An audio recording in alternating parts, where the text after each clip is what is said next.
4 for the 5th.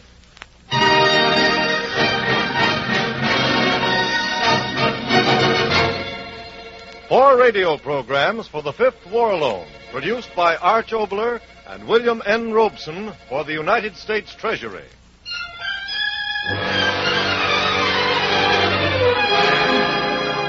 And starring on this broadcast, Mr. Conrad Nagel.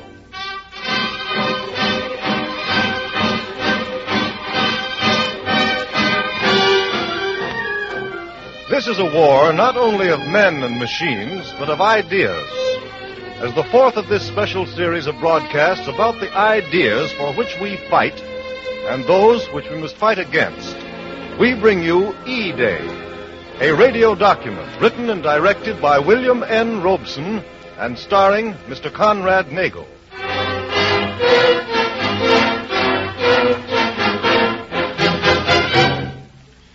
Fellow citizens, this is a war bond program. No, don't reach for the dial, please. This war bond program is a little different. We promise to appeal to your head instead of your heart. The goal of this war loan is the sale of E-bonds to the individual purchaser. We'll try to tell you simply and perhaps entertainingly why this is so important. Since Pearl Harbor. This is your government speaking to you. Not speaking.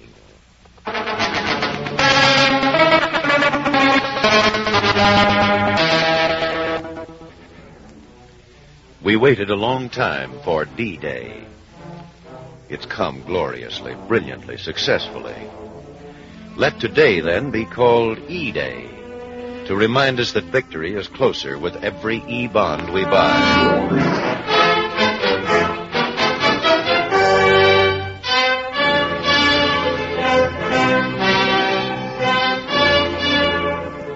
Remember Pearl Harbor? America took a beating at Pearl Harbor, and the American people took a beating for months afterwards. The American people are complacent. The time has come for sacrifice. We must pull in our belts. We must give till it hurts. Remember, there's a war on. They exhorted us from pulpit and microphone. They pointed the finger of scorn at us from editorial page and news column. And many a hot-headed curbstone colonel had a simple answer for our widely advertised laxness. What this country needs is a couple of good bombings. That'll wake 'em up. It's easy to view with alarm. Criticism makes better copy. Bad news is more dramatic. There are no headlines in incidents like these.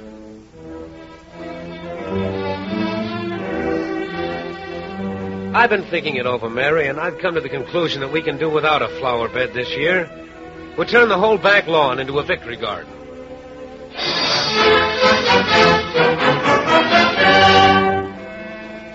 Oh, I know the motor corps uniform is smarter and all that, but it seems to me I can be of more service as a nurse's aide. Somebody's got to be on duty in this air raid post all the time, so I'll take the graveyard shift. I got insomnia anyway.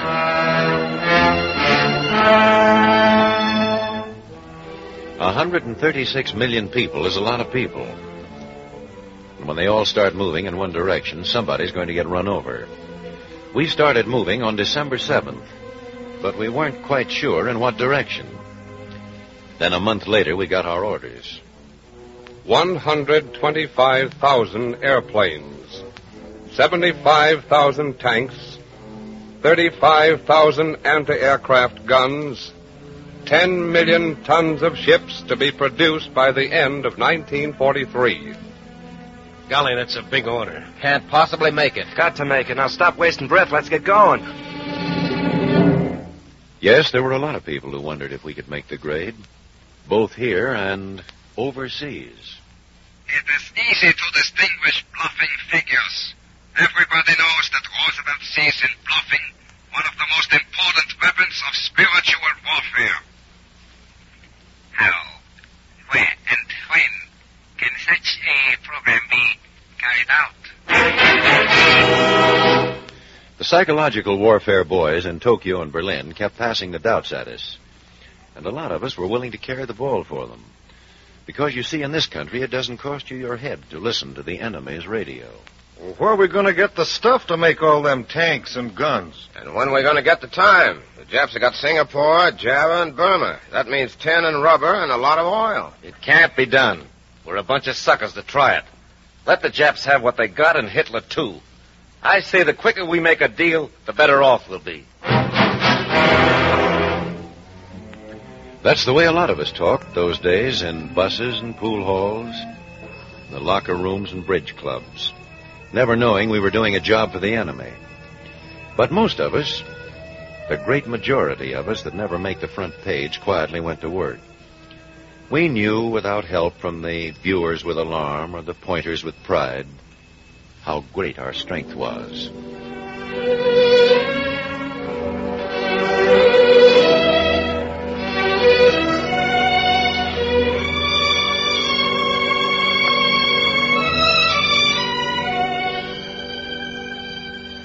We were the people who gave the world a new conception of liberty and freedom. We were the people who hacked our way across a continent, axe stroke by axe stroke, and carved a fabulous empire where each man is king. We were the people who built big, thought big, and talked big, and always made good our boast. We were the people who, before Betsy Ross sewed together the first stars and stripes, went to battle under a rattlesnake banner on which was blazoned the warning, "Don't tread on me."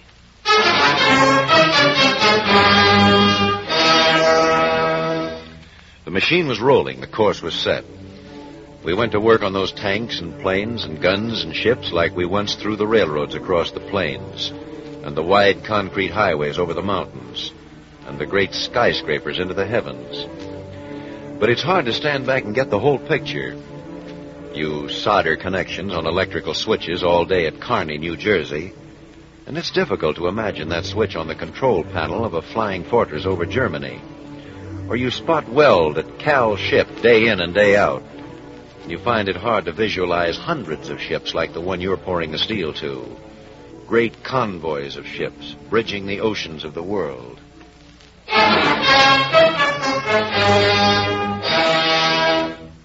They couldn't tell you how well you were doing then without tipping off the enemy.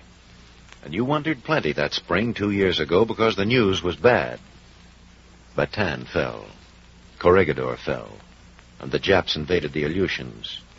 The war was nearer. But it still wasn't very real. You'd turn on your radio and you'd hear this kind of a war. All right, men. We're going to charge those lily-livered, flat-eyed so-and-sos. Come on, you pantyweights. Let's go. And you weren't quite sure. You wondered if it was like that in the Philippines. Or you'd go to the movies. Now, Mother, don't you worry. Why, the skipper of my bomber is the best darn pilot in the whole Air Force. Oh, Bobby, please, take care of yourself. And you knew he was the kid who would be machine gunned by the Japs as he bailed out over enemy territory in the last sequence. And you wondered if the war was being fought along such emotionally pat lines. That spring, the war was nearer. But it still wasn't very real to most of us. But it had come home to some of us. The Secretary of War desires that I tender his deep sympathy to you in the loss of your husband, Private First Class John. That spring, telegraph wires began to hum in earnest with the ultimate message of war. That spring, we began to realize what we were in for.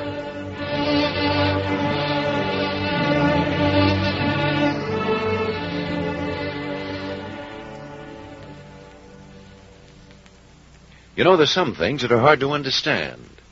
Take gasoline, for instance. It's an outrage. What right have they got rationing gasoline here in the East while the rest of the country can get as much as they want? That was in the spring of 42, when the beaches from Maine to Florida were filthy with the oil from torpedoed tankers. Why, for the love of Pete, we got oil wells sprouting all over the place down here. Ain't no sense rationing us. No sense to it at all. The summer of 42, with the tires of the nation growing thin, and no synthetic rubber yet in sight. They're burning up gas in airplanes and bombers, aren't they? Why can't we have some to do business with? That one doesn't deserve an answer. But the answer appeared in November. The gasoline we did without in the summer of 1942 powered the General Sherman tanks that rolled across Africa from Casablanca to the Kasserine Pass and beyond. We began to get the point then. We began to see the shape of war, the relation of distant events to the sacrifices we're asked to make at home. Now, just a minute there. I beg your pardon. I've been listening to what you've been saying, and I've agreed with everything you had to say up till now. Now, who are you? Manstreet's the name. John J. Manstreet, American citizen. Well, Mr. Manstreet, what do you disagree with? You talking about sacrifice. Well, Now, let's get down to cases. What sacrifices? Who's made any sacrifices here at home? Excepting the people who've lost a son or a husband. That's the only real sacrifice anybody's asked to make today. Yes, that's true enough. Do you know anyone that's going hungry today? Well, no. How about shoes? You know anybody that's going barefoot? No. The way I look at it, being just a plain American citizen, we're the luckiest people in the world. We got plenty to eat. We got plenty of clothes. We're making more money than we ever did in our history. Brother, this war's put us in clover. Look at this wallet, stuffed with the long green. Yes, but you better look out, Mr. Manstreet. That pocketbook of yours is loaded. What do you mean? Well, I'll show you. What are you going to do with all that money, Mr. Manstreet? Going shopping. I figured as much. What are you going to buy? Well, I haven't made up my mind yet. How about a new car? Sure need one. Think you can afford it? Why not? I'm making more dough now than I ever did in my life before. And if I could afford a new car in 39, I sure can afford one now. Yes, guess you can at that. Now, come on, let's get down to Automobile Road.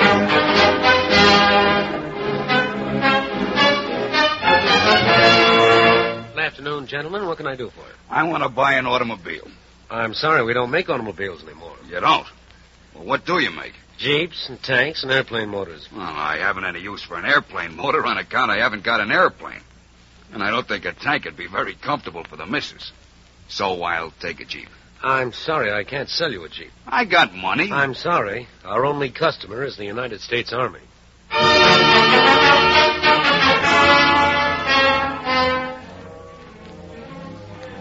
Well, that's too bad, Mr. Manstreet. No automobiles. That fat wallet doesn't seem to be much good to you. Oh, I'll find something to buy. Now, let me see. Hey, let's go into this hardware store. Maybe I can get a new stove.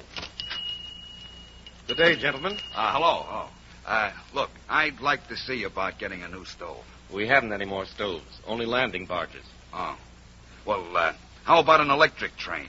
My kid's old enough for an electric train. No more electric trains, only naval gun sites. But I haven't got a naval gun. Sorry? How about a new washing machine for my wife? No washing machines, only machine guns. But I got money, lots of money. Sorry, we have nothing to sell to the man in the street. Well, can you tie that?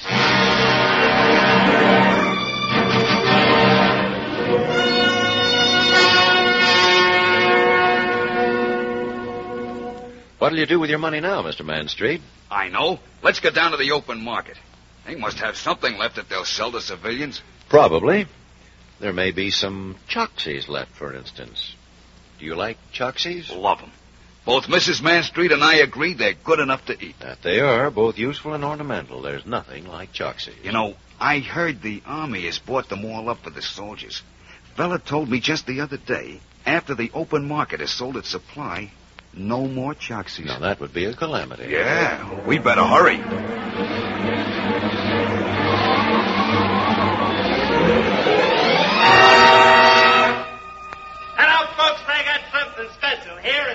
Hey, come on, hurry up. We'll be too late.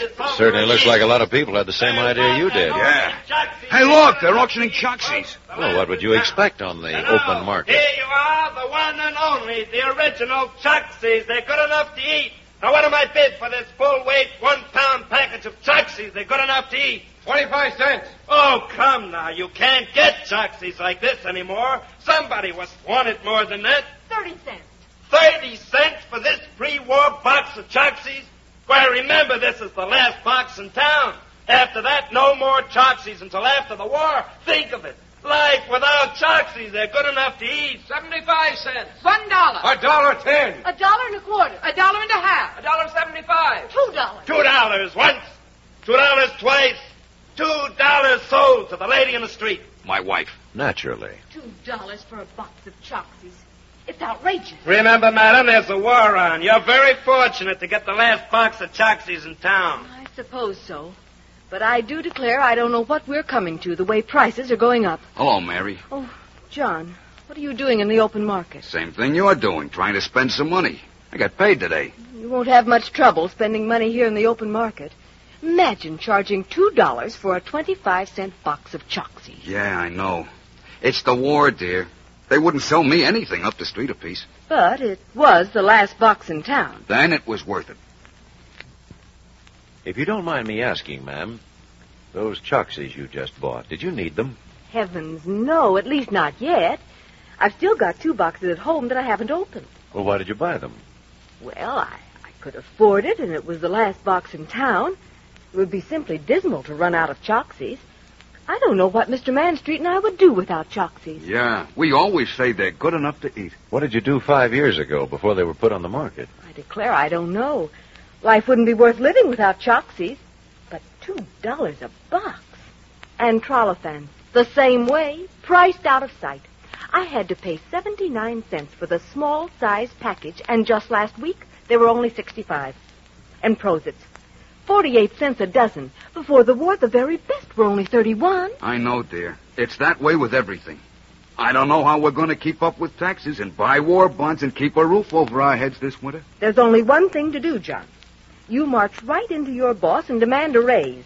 They can't expect you to keep body and soul together and raise a family on your salary the way prices are going up. What do they think we are, paying us starvation wages?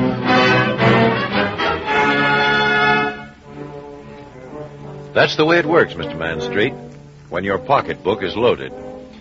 Used to be you worked in a factory that made refrigerators or radios or automobiles. And on payday you went out and bought a refrigerator or a radio or a new car. Now you get paid to make tanks and machine guns and aeroplanes. And what can you find to buy? Choxies, whatever they are. So you buy Choxies whether you need them or not. And there aren't enough Choxies to go around, so you pay fancy prices for them and the trouble starts. It's cut and dried. When there's more money than there are goods to spend it on, prices go up. When prices go up, the people demand higher wages. And with those higher wages, they bid the prices up further. This is inflation.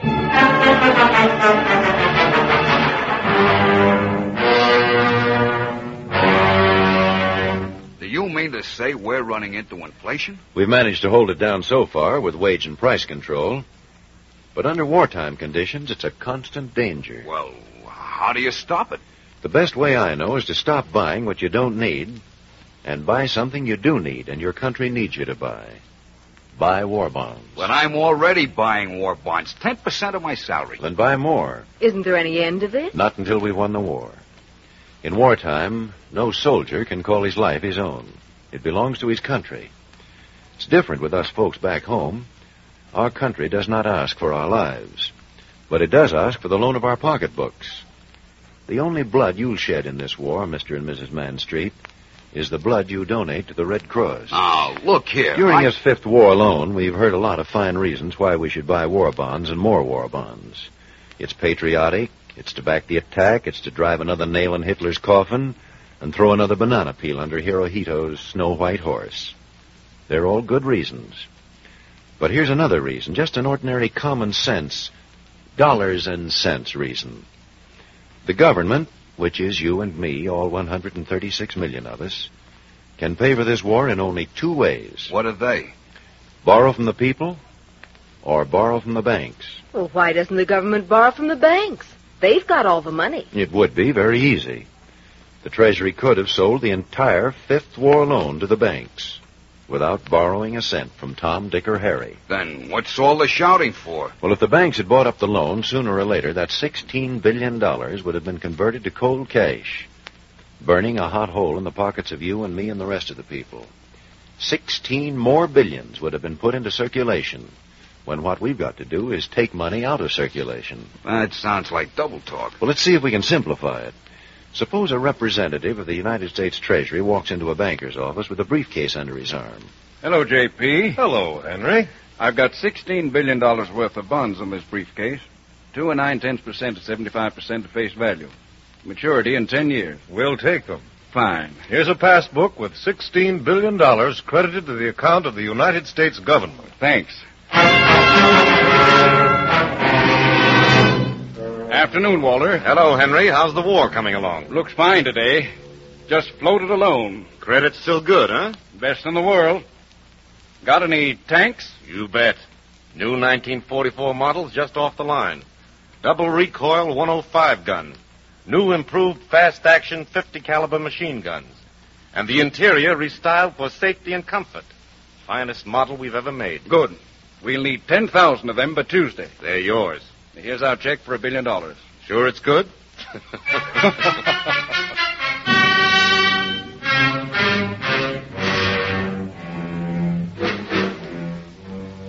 Therefore, I find it impossible to accept your order for a post-war automobile at this time. First, we must win the war, yours and so forth. That'll be all, Miss Axminster. Yes, sir. Oh, no, just a minute. You going by the bank at lunchtime? I can. Better deposit this check for $1 billion. Yes, sir. And today's payday, you know. Oh, so it is. Well, deposit $999 million and bring back $1 million in cash for the payroll. Yes, sir.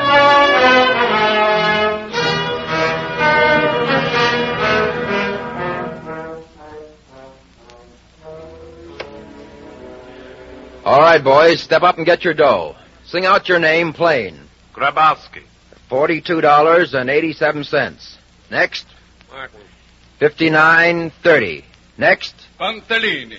$48.05.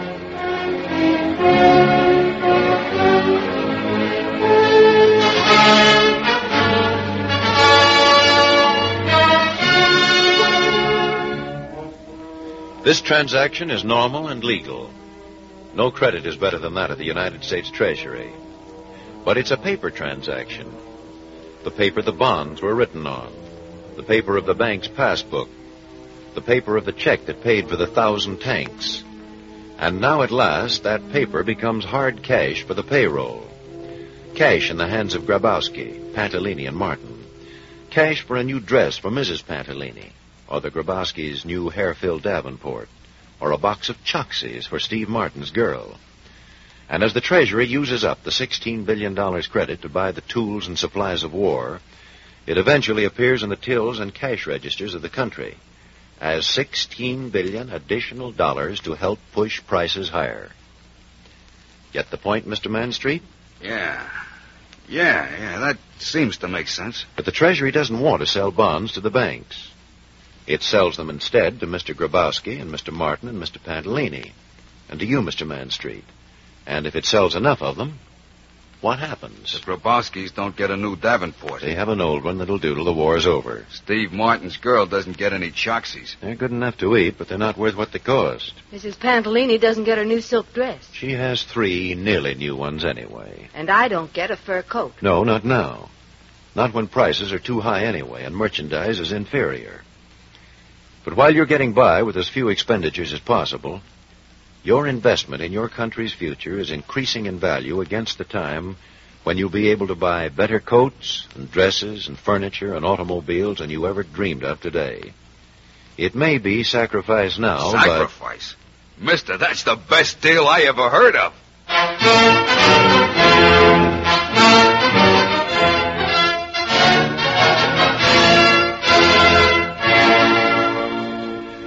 Ladies and gentlemen, the invasion of Europe has just begun. The invasion of Japan has yet to come. There is much bitter struggle ahead of us before we've won the unconditional surrender, which is our only guarantee of a decent world. It's not a figure of speech. It's not an emotional overstatement. It's true that every war bond you buy shortens the time until victory. No citizen has a more solemn duty than this. Back the attack! Buy more than before!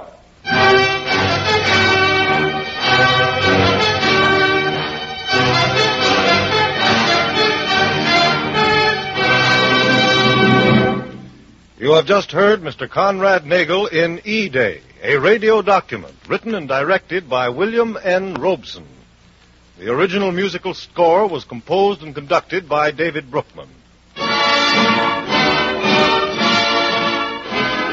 has been the last of a special series of radio programs, 4 for the 5th, produced by Arch Obler and William N. Robeson for the United States Treasury.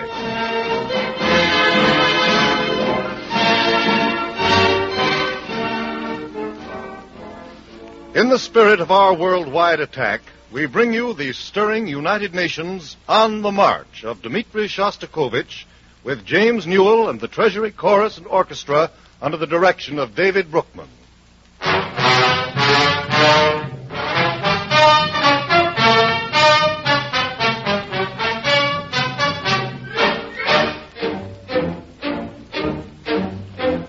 The sun and the stars all are ringing, with song rising strong from the earth.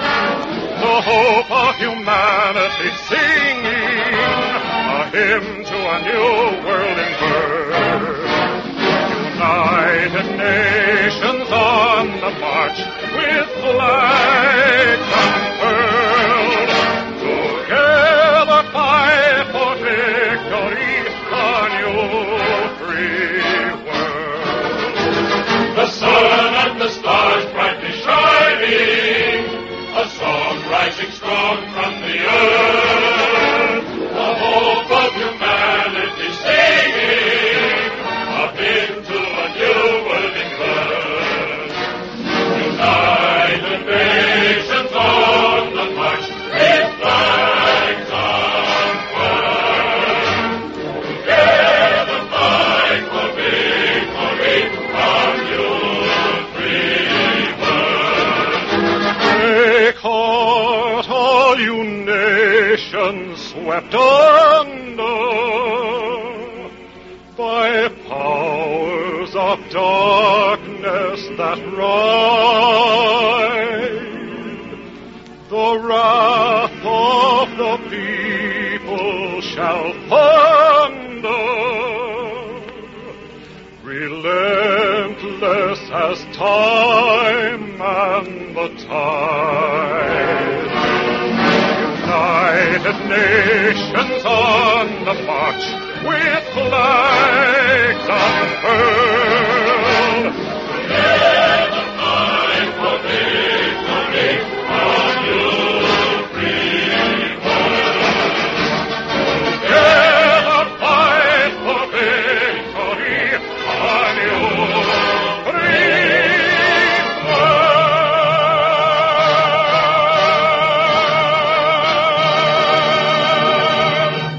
There are many ways of saying buy bonds, and here's how Barry Wood says it. We raised an army of 10 million Yanks, and it's only the beginning. We built 200,000 planes and tanks, and it's only the beginning. We bought bonds and then we bought bonds again. And if you think we're done, why, we've only begun. We're gonna buy bonds, buy bonds. Come on and buy bonds. Sock 'em with each dollar that you lend. For us, it's only the beginning. For them, the beginning of the end. We raised an army of 10 million Yanks, and it's only the beginning. We built 200,000 planes and tanks, and it's only the beginning. We bought bonds and then we bought bonds again. And if you think we're done, why, we've only begun. We're gonna buy bonds, buy bonds. Come on and buy bonds. Sock 'em with each dollar that you lend. For us, it's only the beginning. For them, the beginning of the end. There were those who said we couldn't do it, and we did what they said we couldn't do. Uncle Sam got there in time, and brother, you can bet they ain't seen nothing yet. We raised an army of 10 million Yanks, and it's only the beginning. We built 200,000 planes and tanks, and it's only the beginning. We bought bonds and then we bought bonds again. And if you think we're done, why, we've only begun. We're gonna buy bonds, buy bonds. Come on and buy bonds. Stock 'em with each dollar that you lend. For us, it's only the beginning. For them, the beginning of the end.